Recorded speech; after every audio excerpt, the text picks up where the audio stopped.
here, welcome. This is another installment of a community meeting where we're going to talk a little bit about the risk maps and some of our winter storm readiness that we have. So as we're going to go through an agenda here and talk a little bit about some new information that we have, and then we're going to turn it over to questions and answers. And when we get to that part of the evening, I would hope that people can use a microphone so our folks that are watching it on TV at home can hear the questions, and they may have the same questions you have, so that'll be helpful for everyone. To start us out tonight, I want to recognize a few folks that are here in the room. Some of them are seated up here, and some of them are mixed through the crowd. We appreciate Wendy Mota being here from Salud Carvajal's office, Congressman Carvajal's office. Here's Wendy. Samantha Omana is here from Assemblymember Monique Lamone's office. We have Linda Potter here from Atkins. We have Craig Bonner from the Sheriff's Office. Hidden out in the crowd, we have Kevin Taylor from Montecito Fire. We also have Chris Chalk with Caltrans here tonight to help us out.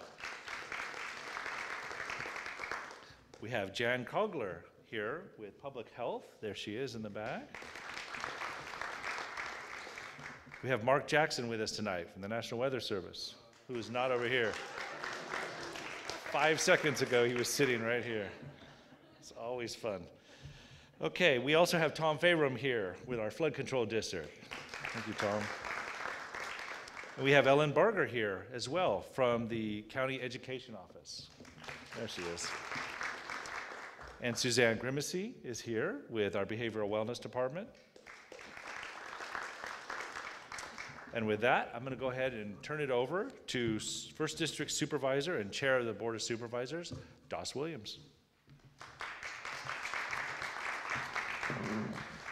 Good evening and happy holidays. And I hope, I know that rain for many brings back some bad memories of what we've been through, but you really should try to enjoy this, because this has been a great couple storms, not only for hillside stability, but for a sort of dry run or maybe wet run for our systems and our new threshold and protocol. Last week's storm had many areas that were just at or just above or a little bit below our thresholds, and things held. Debris did come down into some of our debris basins, and we are already cleaning some out. But it was very good in general for hillside stability, good for showing us sort of where is our protocol, is our threshold 0.1 of an inch the right threshold to be looking at evacuations at. And it should be also a reminder, as good as these last 2 weeks have been, I want to say that I want to dispel the perception that if your zip code is not 93108, you don't have anything to worry about. I'm a Carpinteria resident. For those Carpinteria residents that fall outside of the watersheds protected by the Santa Monica debris basin, the only reason why we were not in the same level of danger as Montecito was just luck, was where the most intense rains were. And it is our policy at the County of Santa Barbara to not rely on luck as a tool of emergency preparation. So Carpinteria has to worry, has to be prepared. We don't have to be dysfunctional with that worry. We don't have to treat it and dwell upon it, but we have to prepare ourselves and disseminate information. And in that spirit, I just want to ask that if you have somebody that you talk to in the next week about this that would like to have been here, there are 2 more opportunities.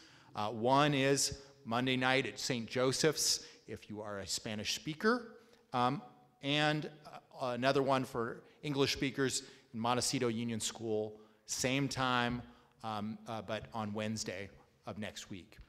So with that, I just want to say that this has been a challenging year, but it's also been an incredible year for people to really respond to the fact that fences are down in our community, both figuratively in Montecito, or both literally in Montecito, but figuratively throughout our community. We pull together in times like this, and it's been an inspirational time to represent you in the Board of Supervisors. Thank you so much. Thank you, Das. And I'm going to turn it over next to Dave Derflinger, your city manager here in Carpinteria. Thank you, Matt. Just a quick welcome on behalf of the Carpinteria City Council, and a thank you for coming and spending the time, as Supervisor Williams indicated, to prepare, because that's what it's all about. It's about educating yourself to prepare in case of a disaster, so you and your family can make the best decisions possible. We're here tonight working cooperatively to give you the best information you can to make those decisions. Again, welcome and thank you. With that said, I'm going to turn it over to the Director of the Office of Emergency Management, Rob Lewin. Thank you, sir. It is once again good to be here with all of you. As you can see by the numerous agencies that are here present, that took their evening tonight to make sure that they could be here, is a demonstration that we're all in this together, that there are many eyes on these mountains. There's many eyes of people trying to work together to make sure that we're providing the highest level of safety and security for the communities. There's many communities that have joined in the same predicament that we have all been in for the last year. The communities of Malibu and the Woolsey Fire areas of Brown, Malibu, and Ventura County. Certainly the folks up in Paradise that we've all been watching, and the folks in Tuolumne have had a little issue, and others up in Shasta County. And I can tell you that we've been sharing as much information as we can with all of them with the experiences that we've had. And the biggest message that we want to convey is that by providing as much information to the community, we are arming all of the community with the tools that they need to make wise decisions. And so tonight we're here once again to try to offer the information that we've gathered, some of the new mapping that has taken place. As a supervisor said, the storms have been perfect. And if we could have a whole winter of storms like this, we'll see regrowth on our hills that will exceed a normal year of regrowth, and we will put this all behind us sooner. The storm last week, as mentioned, I wanted to give a little bit of statistics as the supervisor was talking about. We have a threshold of 0.8 that we told you about the last community meeting that we had. And that storm hit 0.8 and a little bit above, in one case up to 0.9 inches.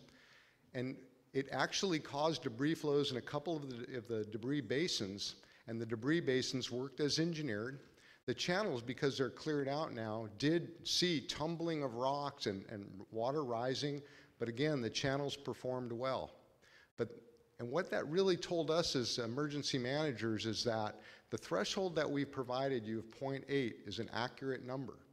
And we have, and so we have a lot of confidence now that when we hit a predicted storm, from my friend over here, Mark Jackson and his team at the National Weather Service, that we have to respond to it, because the margins between a predicted storm and the actual storm that we could get is variable to some degree.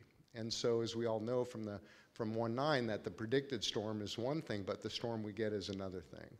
And so with 0.8, it's going to be enough that if it happens, that we could have a storm that is much greater, it could cause more debris flows, that we all need to take action, that we all need to evacuate when called to evacuate. We know this for a fact now from what we saw last week. Tom Fayram's team, the flood control district folks, are out right now every day removing the debris that went in them, so that constantly we're operating under clear debris basins. So let's talk a little bit about alerting. Over the last few storms, we've sent out messaging to all of you, letting you know that there's a storm on the way. This is in with our protocols. Now, for some people, maybe this alerting is too much. Maybe you're like, oh, you know, it's too many things. And for others, you're hungry for more information. This is kind of the Goldilocks problem that we're facing in our jobs, is how do we give you the right amount of information? We believe we're on that. We're doing the best we can. We're not trying to alarm you at any time. We want to make you conscious of what's coming. And we don't want to overdo it so that you're turning us off, if you will. And so if we're getting that mark, you know, let us know that it's good, we're satisfied, but if in some way you think it's not enough or too much, then of course we'll want to hear from you tonight afterwards. Got a thumbs up that we're doing okay. So thank you, sir. So with that, the other part about is the map. And so we knew last spring that the map that we had made in the previous January, that things had changed on the ground, that we had done a lot of work, that we had more data, that people had been in the field after the creation of the January 28th map that we'd used last year, that a lot of work had gone into data collection, and many scientists have looked at it from varieties of sources. So we asked for some funding to support a review of that map. And FEMA provided us with a matching grant. So they paid for 75% of it, and the county picked up the rest of the costs. And we were able to hire Atkins Engineering. And with me tonight is an engineer who led the team of engineers from Atkins, Linda Potter. And she's here with us tonight. If there's any questions later that someone would like to ask specifically about a parcel that they're on or why something is a certain way, she's here to explain all that to us. But let me give you some of the numbers on that. The previous, there were 988 parcels in this new map that have been removed, that they're no longer identified as being at risk.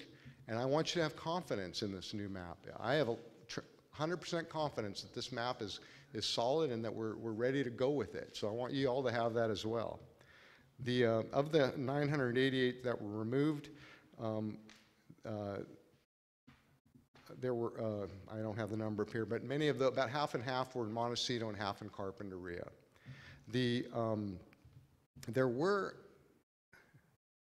There were 199 parcels that were added.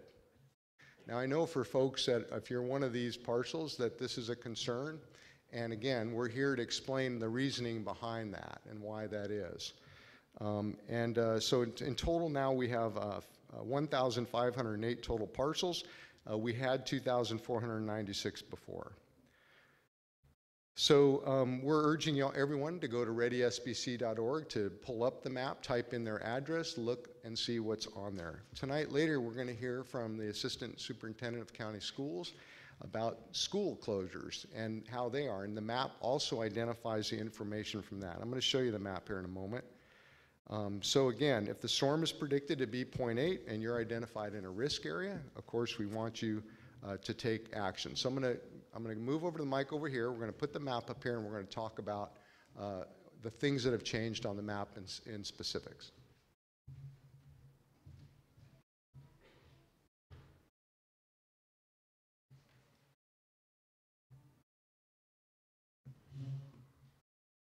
Okay, am I on here?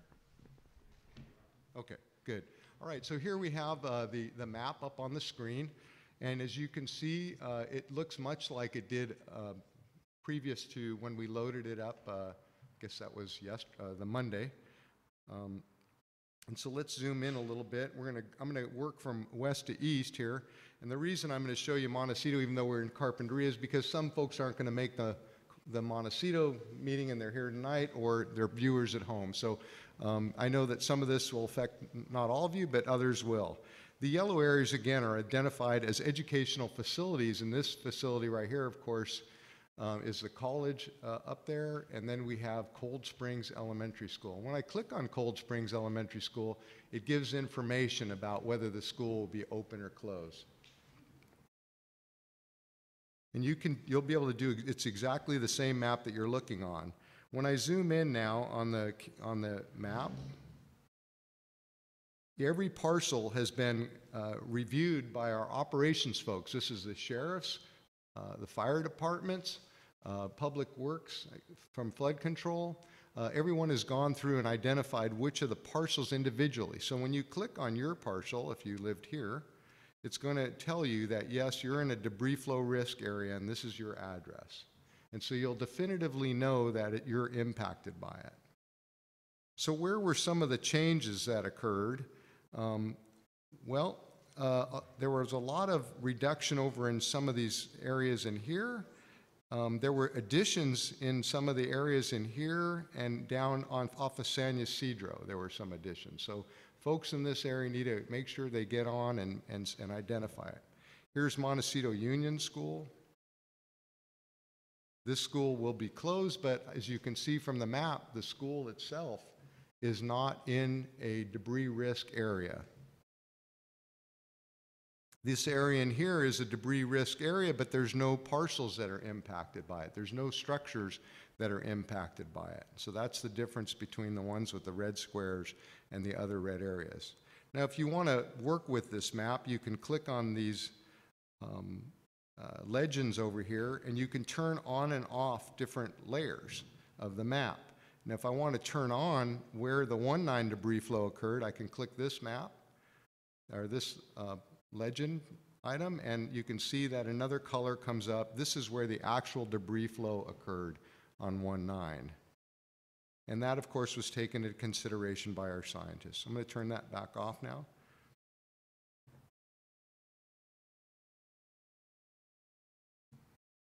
So as we go over into the Carpinteria area, it's an area that we had a lot of change, and I want to talk a little bit about that. As you know, before, the communities in some of the downtown area in here were impacted by it. One of the changes is along the Santa Monica Creek here.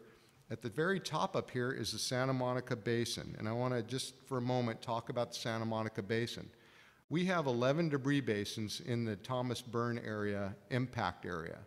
And of those 11 basins, only one of them was actually fully engineered to be able to hold the capacity that the watershed could shed if in the event of a debris flow. And as we all know on 1-9, this incredible debris basin performed as designed.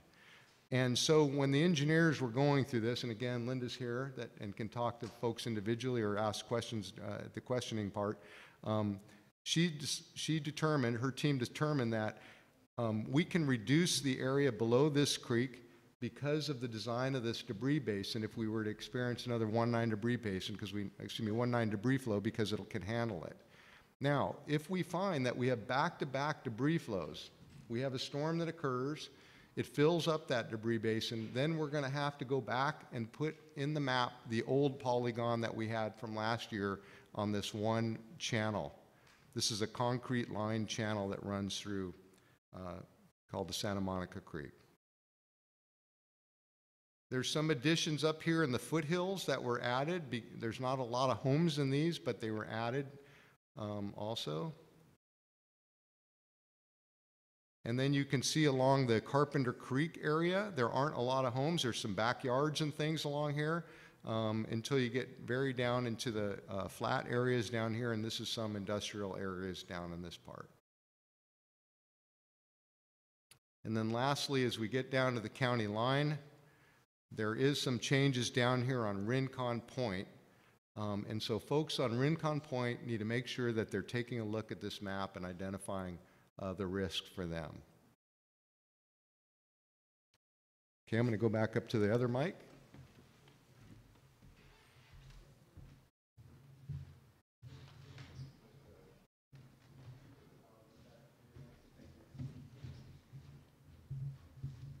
So the other type of storm, that's for a predicted, for a predicted storm, we have a couple days, like the storm we're seeing today. We knew it was coming for days. Mark Jackson's office, National Weather Service, Oxnard, their folks can see it. They can give us a lot of information. But every now and again, we're going to see a storm that's going to be rapidly developing. It's usually a thunderstorm scenario. Mark is here and can talk about the science behind that in more detail.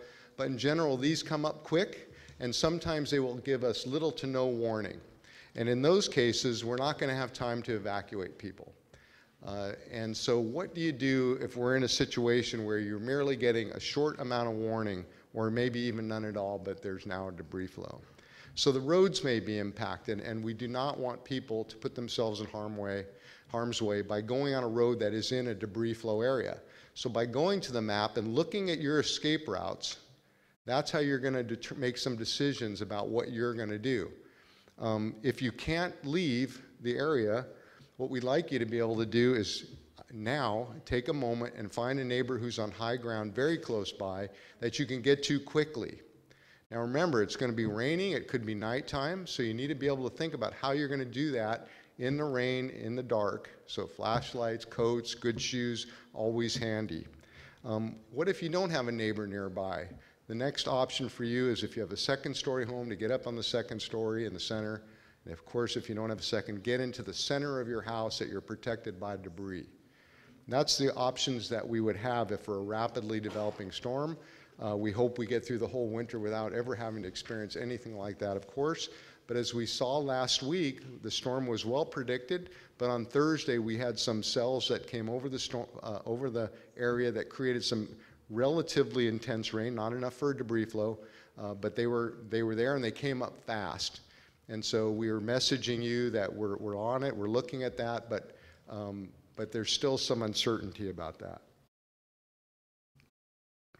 Okay, let's switch to the next one. Oh, I didn't know we weren't clicking here. Okay, room, second floor, okay, map. And finally, I just want to remind you about what we talked about at the last meeting, which is ready, set, go, that if we have a well-predicted storm, about 72 hours out, we're on conference calls with the National Weather Service. The team convenes, the risk decision team convenes, which is members of the cities, the county, law enforcement, fire, and a recommendation is going to be made to the sheriff's office on the issue of whether we should issue an advisory. An advisory means there's a storm that shows the potential. You'll get an alert from us. Then the next day, we'll convene again, and we'll see what the storm's doing. If it's continuing to hold up and being a threat, then we're going to issue an evacuation warning for the areas that are identified as a risk.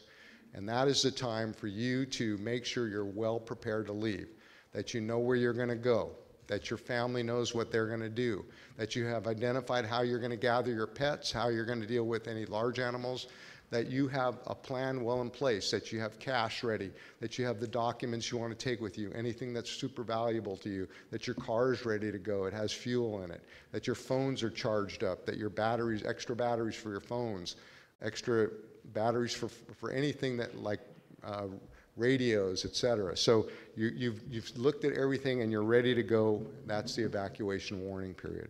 Then within 24 hours of the storm, we'll issue an evacuation order, and that means leave now.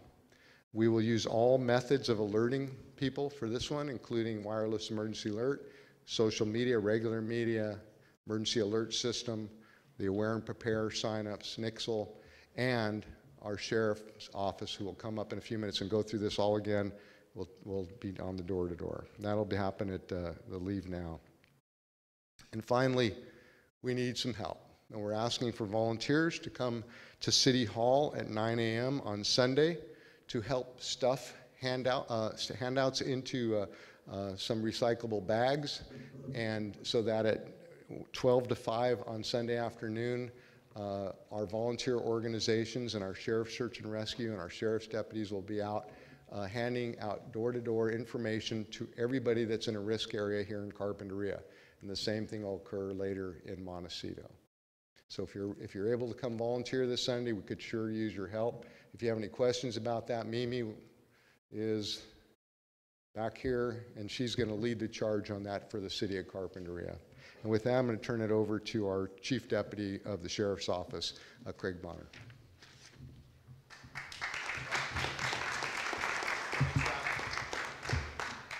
All right, so on behalf of Sheriff Brown, I really want to thank everybody for being here. I want to thank anybody that's watching this on television. You know, you guys are all taking an active role in preparing for the future, preparing to protect yourselves, your families, and your community. As you've already heard, you know, the teams represented by the folks up here tonight have done a lot of work over the last 11 months, preparing for something we hope really doesn't happen, but preparing nonetheless. Specifically, we've worked really hard to refine our policies, our procedures, and our training, right? Both to ensure that we are better prepared to help protect the community, but also to help make sure that our community members are prepared to protect themselves. So one of the key areas that we addressed throughout this process was the methods by which we plan for and we conduct evacuations, as well as how we communicate with our community members about those evacuations. Just to give a couple quick examples, we made changes within our dispatch center that allow all 3 public safety disciplines to see each other. When they go to a call that's the same call, they can now see each other on the GPS so that we can get our incident commanders together and we can get that unified command up and going quicker, which allows us to make decisions faster and then get information out to community members faster. We're also conducting training with our supervisors to reinforce the importance of getting that unified command going as quickly as possible. We've also done considerable work within our dispatch center, working on their ability to send out the Aware and Prepare and the WIA alerts as quickly as we possibly can, to the point that we've facilitated some actual culture shifts within our dispatch. It's one of the things that I learned when I went up there is they are very much driven on answering 911 calls as quickly as possible. So we actually had to work with them to get to the point of realizing that they can do more good by getting out the WIA alert and or the Aware and Prepare alert as quickly as possible, and perhaps pulling a person off of those 911 calls long enough to do that. But we went through that culture shift. We worked very closely with the Office of Emergency Management to come up with a system that works and works as quickly as we possibly can. So moving beyond what we have done and my colleagues have done in terms of the refinement of the evacuation map, the adoption of this Ready, Set, Go messaging that Director Lewin talked about a little bit ago, all of which we hope is going to make it easier for community members to understand the process and understand what they need to do to protect themselves. And I'm going to spend a few minutes talking about this evacuation process and how we're going to connect with community members, and Director Lewin did talk about that a little bit already. If we can get the slide prior to that. So I'm not going to go into each and every single one of these things, but all of these are the different methods that we're going to utilize throughout the process, trying to get information out to the community so you understand what's happening and what you need to do to protect yourselves. So, the traditional media outlets, obviously we're going to be working with them, social media, County of Santa Barbara, TV channel, the 211 information line. We're going to be using all of those to push out information to community members beforehand so that you have time to get ready. The use of Aware and Prepare alerts is a key means that we're going to be able to push out geographically relevant information, where we can really tighten it down as much as possible. However, one of the key things about the Aware and Prepare alerts, and we're trying to push that message, is we need people to sign up. If you haven't already done it, please do it. We've got computers back here that you can go back and utilize.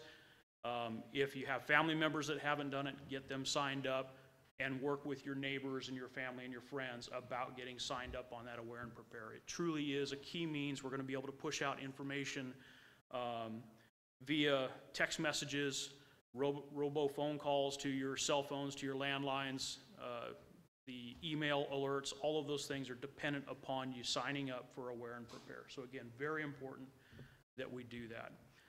So again, when it's time to go and we're going to push out that wireless emergency alert, either it may come from the Office of Emergency Management if it's one of those systems where we have a lot of time to prepare for it, or if it's a rapidly evolving one, it may come from our dispatch center. The challenge with the wireless emergency alert, or WIA as we sometimes call it, is at the moment anyways, we're really constrained on how much information we can put in there. And so it may be as simple as telling you that there is a heavy rainfall occurring in the Carpinteria area, flash flood warning, take action to stay safe. And we really can't put any more information into it beyond that. We're going to follow that up as quickly as possible with the Aware and Prepare, where we can put more information, but you have to sign up for it to get that. So again, we're really pushing, get signed up, have your family signed up, have your friends signed up, and your neighbors signed up. So, and we can go on to the next slide now. We'll also be using the FCC emergency alert system. You know, that's what we hear on the radio and our televisions. We've confirmed that that system is up and running, it's working correctly, and we do intend to utilize it. The other thing that is revamped for this year is the Radio Ready program. And if you'll switch to the next slide. So all of these are radio stations here in the Santa Barbara County area that have generator backup, and they have the satellite phones provided by the Office of Emergency Services. And here's the beauty of it. When the electricity goes out, the internet's out, the TV's out, everything else is out, these radio stations are still going to be on the air pushing out information. So what's important is that we all go out and we get a small battery-operated radio, and that we test it out to find out which of these stations you get good reception.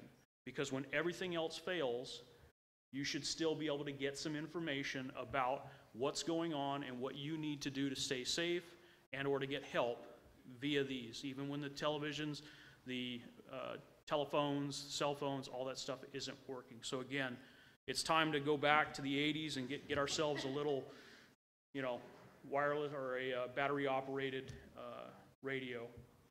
So again, just to kind of close things out from the Sheriff's Office perspective, you know, I just want to reiterate that, you know, although all of our organizations, you know, that have been involved in this process have done a lot of work, admirable work,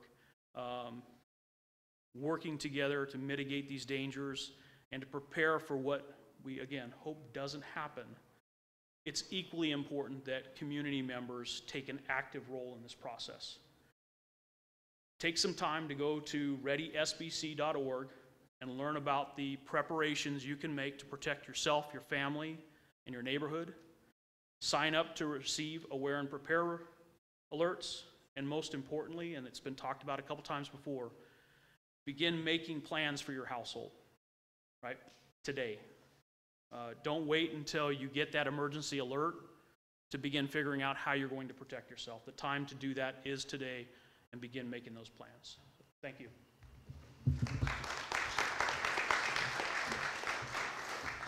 Thank you. Next, we have Ellen Berger here with the County Education Office for a quick update on schools. Thank you.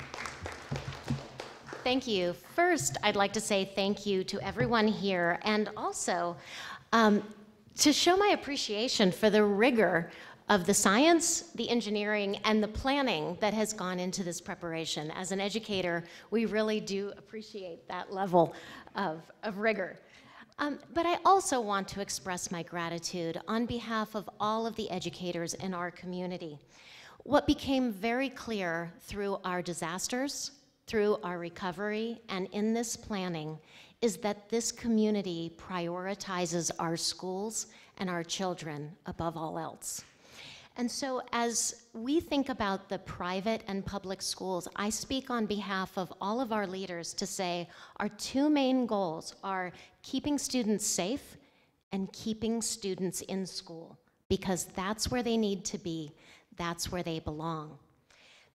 As the referenced map and the refined maps demonstrate, the Carpinteria schools, both public and private, are all out of the risk area. They are all out of the evacuation zones. And so what that means is, in the case of an evacuation, our schools will remain open.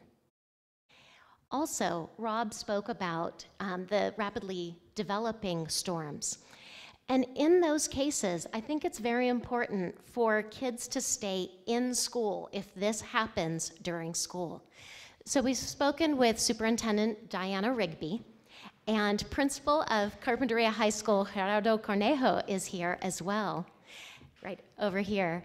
And all of the school leaders in the Carpinteria area and in Montecito. and they have been considering and preparing for the rapidly developing storms. It's important that parents stay off the roads and know that their children are safe, are cared for, and all of the services will be available for them at school. And so the last thing that I really want to make sure that everyone knows is that our schools are in constant communication with the Office of Emergency Management, with our first responders, and are working to make sure that your children are safe, that your children can remain in school, and that we're doing everything we can to make sure that we continue to place students as a priority.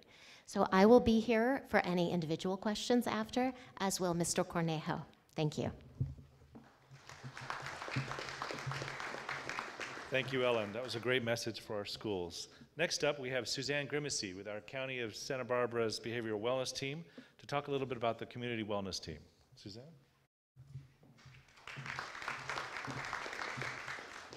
Thank you and good evening. How nice to see so many people here. The impact of the anniversary of our disasters last year, whether it be the fire, the Thomas Fire, or the 1/9 debris flow, or simply worrying what could happen in your area here in Carpinteria, can trigger unsettling feelings, thoughts, and memories surrounding this time of year.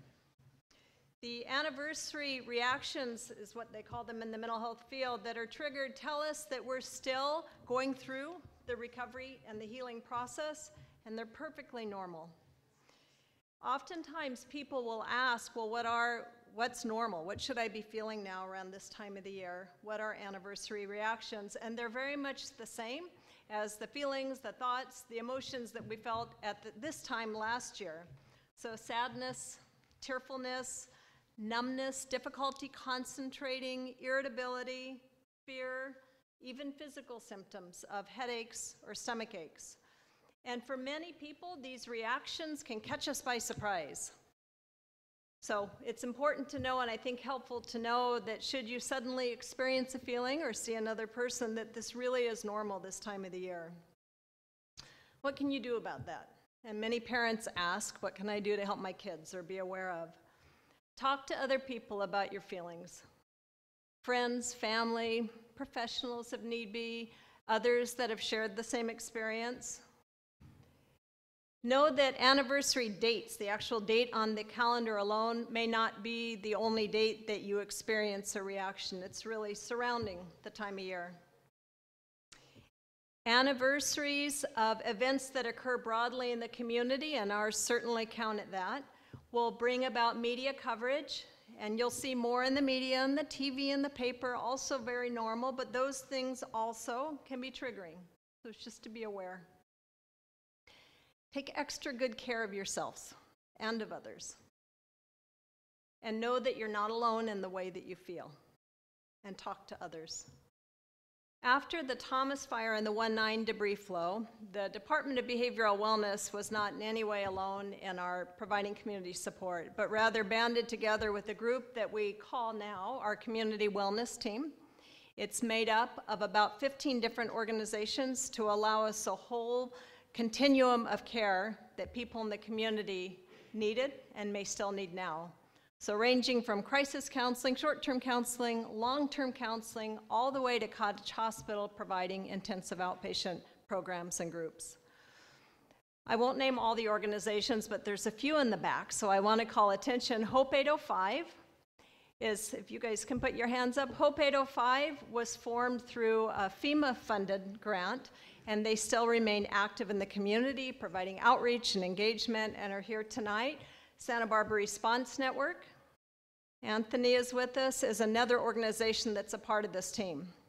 Most important for you to know is there's still a team that's there, and there to provide support. So the best way to reach out would be to call Hope 805. The number's up on the screen, but it's 845-2973. Hope 805 can get you connected to the right type of support for your individual needs. 211 is another excellent number to call. And the last thing I would mention that was formed not that long ago is something through the institutional, why am I forgetting the name? The ICTG, okay, which is another one of our groups. It's a part, I won't even try and remember. That's a part of our community wellness team. They help to put live on the internet something called the South SBC All Right campaign. And this is something where you can log on to the website, and it's a way to check in. It's a way for us to know who may not yet be quite all right, and we can be there to help. It's a way to share experiences, record your experience, and read those of others. So those are some resources that are there for you. So we've talked a lot about being prepared and being alert, and I encourage you to do that, but enjoy your holiday season as well. Thank you.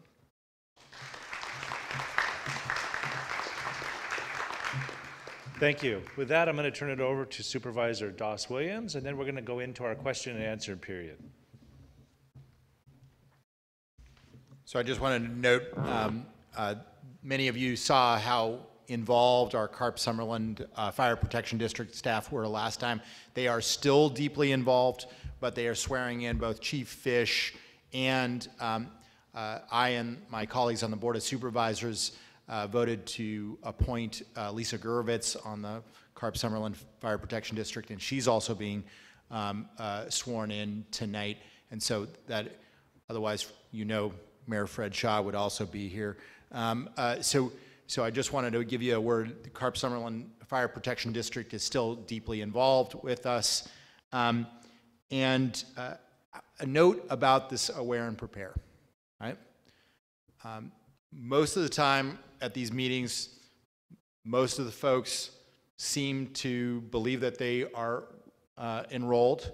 And even when I go out and talk to people in the public, they seem to be enrolled.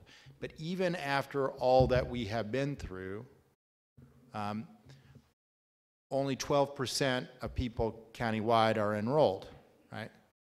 So, and in this community, it's much higher, somewhere in the 30s. But I want to just turn that on its head. That means, close to 2/3 of your neighbors are not enrolled in Aware and Prepare.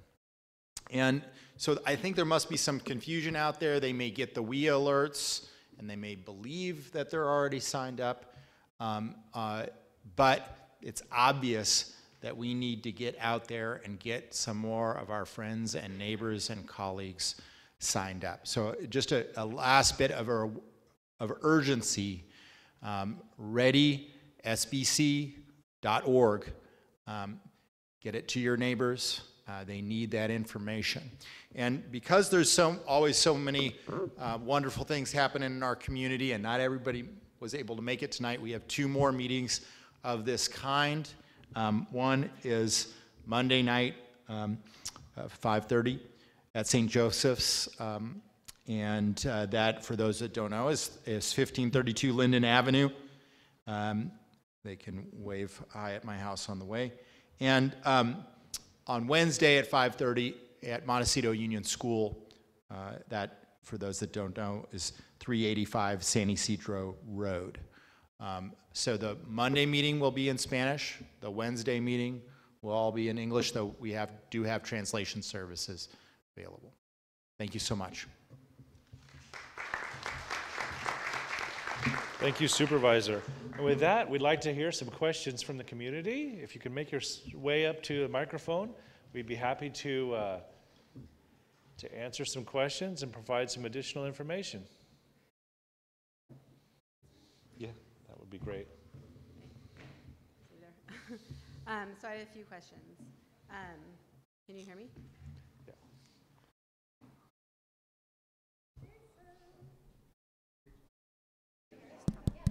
Okay. I'm just short. Okay, there. Okay. There you go. Sorry. All right. I just want to clarify the CUSD closure because that's changed since the last meeting.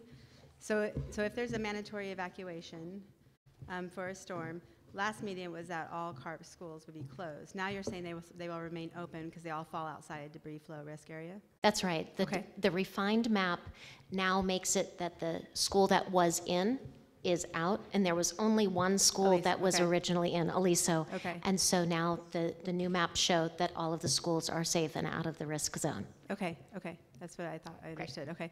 And the next question I have is that I'm the assistant director at Lou Grant at the end of 6th Avenue, and we had a pretty significant mud event last year, and we are now in an a mandatory evacuation zone.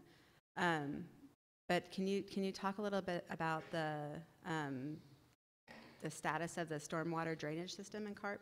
I mean, we've had lots of trucks doing routes and for many weeks there. Absolutely. So Okay. Tom Farum with our flood control district is going to help us out with that question. Great. Yes, so good news for Carpinteria and Montecito is all of our debris basins and creek channels and drainage ways have been cleared out. As was mentioned earlier, we had a storm that dumped several inches of rain and did move some debris. That work is ongoing. I think we had equipment rolling within an hour of first light after that event, and that will continue throughout the winter. That the minute there is material that is either in a debris basin or in a channel, we're going to take action if it's needed. And what you were referring in the last fall was some cleanup from the prior March storm in the Carpinteria area. The Carpinteria salt marsh was a material that was moved out, not on an emergency basis, but through our routine permits, and that's why it was done in the fall, because it wasn't an emergency, into April anymore in the judgment of us. So that's where those line of trucks was taking place here last October or so. But everything is in good shape. The Santa Monica debris basin, as mentioned, is ready to go. It's actually being worked on. We're still repairing it, but it is fully functional, and all of our debris basins are fully functional and ready for more debris. Good, okay. I think, maybe I was unclear, but where Lou Grant sits at the corner of 6th and Carp Creek, and the storm drainage actually backed up, and so we had quite a lot of mud that came up from the storm drains. So that was what was the problem last year for us. From the city storm drains, not the creek itself? Right. Yeah. Okay, maybe we can talk with Dave about that. Normally we take care of the stream channels and the interior Right. drainage is the Yeah. city. So why don't you catch Dave and I afterwards? Okay, that sounds good. Okay, thank you.